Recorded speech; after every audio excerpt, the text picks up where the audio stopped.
लोग पगला गए थे जब पता लगा था कि रामायण पार्ट 1 एंड पार्ट 2 का कंबाइंड बजट 1600 करोड़ होने वाला है। फिर नमित मल्होत्रा आए, उन्होंने एक बड़ा बम फोड़ दिया। उन्होंने कहा कि फिल्म का कंबाइंड बजट 4000 करोड़ होने वाला है। अब तो नए लेवल पे डिस्कशन शुरू हो गया कि इतना बजट क्या फार फेच्ड है?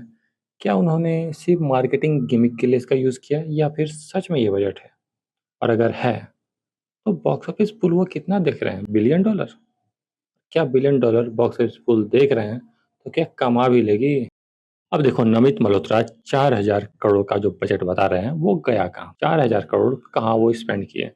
200 मिलियन डॉलर में तो सुपरमैन बन जा रही है इतने बड़ी कास्टिंग के साथ, बड़ी फिल्म बन जा रही है इतने बड़े सीजीआई एफएक्स के साथ। तो ये 200 मिलियन डॉलर जा कहाँ रहे हैं? हर प्रोजेक्ट में लगभग 250 मिलियन डॉलर है। तो वो जा कहाँ रहे हैं? इतना बड़ा बजट लग कहाँ रहा है?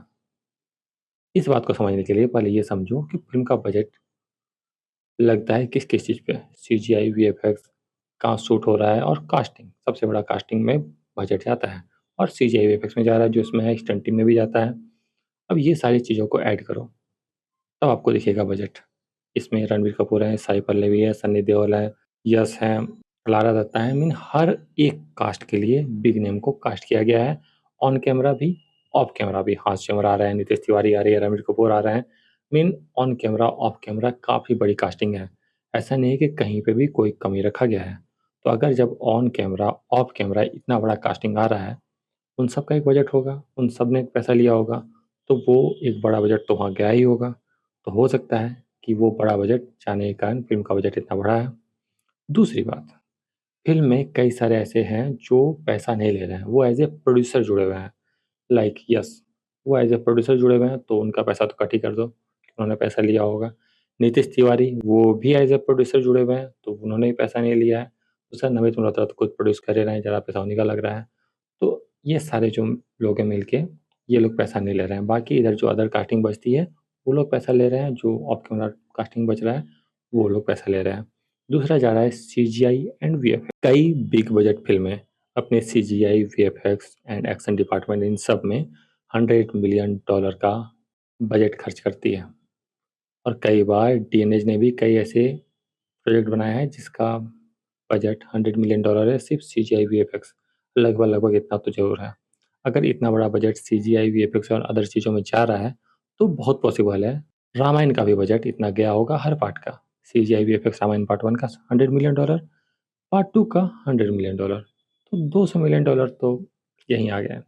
अगर 100 मिलियन डॉलर कास्टिंग में खर्च हुए हैं, ऑन कैमरा, ऑफ कैमरा, तो सोच लो अगला 100 मिलियन डॉलर उन्होंने जो ऐड किया है, वो ऐड किया है मार्केटिंग बजट। क्योंकि फ़िल्म अलग-अलग सिटी में प्रमोट होने वाला है। और एक बात समझ लो, हर हॉलीवुड फ़िल्म जो आती है, बड़ी हॉलीवुड फ़िल्म, उसका मिनिमम बजट प्रमोशन वाला 100 मिलियन डॉलर होता है।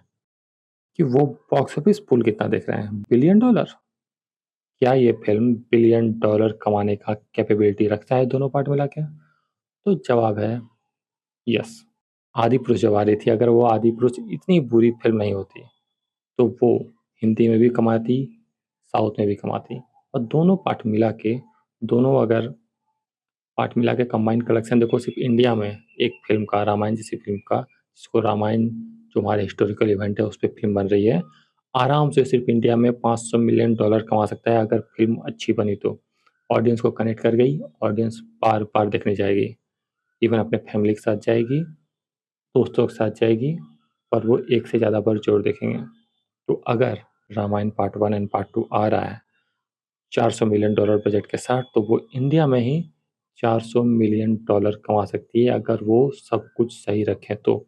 अगर वो सच में एक अच्छा बॉक्स ऑफिस पुल जनरेट कर लिए, तो 400 मिलियन डॉलर वो सिर्फ इंडिया में कमा सकते हैं, नॉर्थ एंड साउथ मिला के। क्योंकि साउथ में फिल्में अकेले 600-700 करोड़ कमा लेती है, और इधर भी हिंदी बेल्ट में 600-700 करोड़ का बॉक्स ऑफिस जनरेट हो जाता है जब फिल्म अच्छी होती है। तो रामायण पे फिल्म बनेगी, आराम से हो सकता है। और अगर विदेश में कुछ कमा लिया, चाइना में कुछ कमा लिया, जापान में कुछ कमा लिया, रसिया में कुछ कमा लिया, समझ रहे हो? आराम से, आराम से बिलियन डॉलर का मार्क क्रॉस हो सकता है अगर उसे सही तरीके से प्रमोट किया जाए। और अगर नमित मल्होत्रा ने ये सपना देखा है कि एक बॉलीवुड फ़िल्म बिलियन डॉलर कमा सकती है, तो हम उसे क्वेश्चन क्यों करें? क्या रामायण पे इतनी कैपेबिलिटी नहीं है कि वो बिलियन डॉलर का बॉक्स ऑफिस जनरेट कर दे अगर फ़िल्म अच्छी बनी हो तो, आराम से कर सकती है। और ये चीज़ अमित मल्होत्रा करना चाहते हैं और शायद वो इतना बड़ा नाम वर्ल्ड स्टेज पे इसलिए बना रहे थे कि एक दिन वो इंडियन सिनेमा को बिगर वे में रिप्रेज़ेंट कर सकें और वो रिप्रेज़ेंट कर रहे हैं तो इसमें बुराई क्या है? अच्छी बात है ना कि एक इंडियन नेम जो इतना बड़ा बना, अब उस बड़े नाम का इस्तेमाल वो अपने इंडियन ओरिजिन की चीज़ों को प्रमोट करने के लिए कर रहा है। इंडियन कल्चर को प्रमोट करने के लिए कर रहा है और इंडियन कल्चर से एक जुड़ाव वेस्टर्न मीडिया का और वर्ल्ड का है ही। वो भी इसे और अच्छे से जानना चाहते हैं और जितना स्पिरिचुअली अच्छी फ़ील रामायण देता है, आराम से Ramayana part 1 and part 2 billion dollar combined box office कर सकता है या फिर क्रॉस भी कर सकता है। If they did thing right,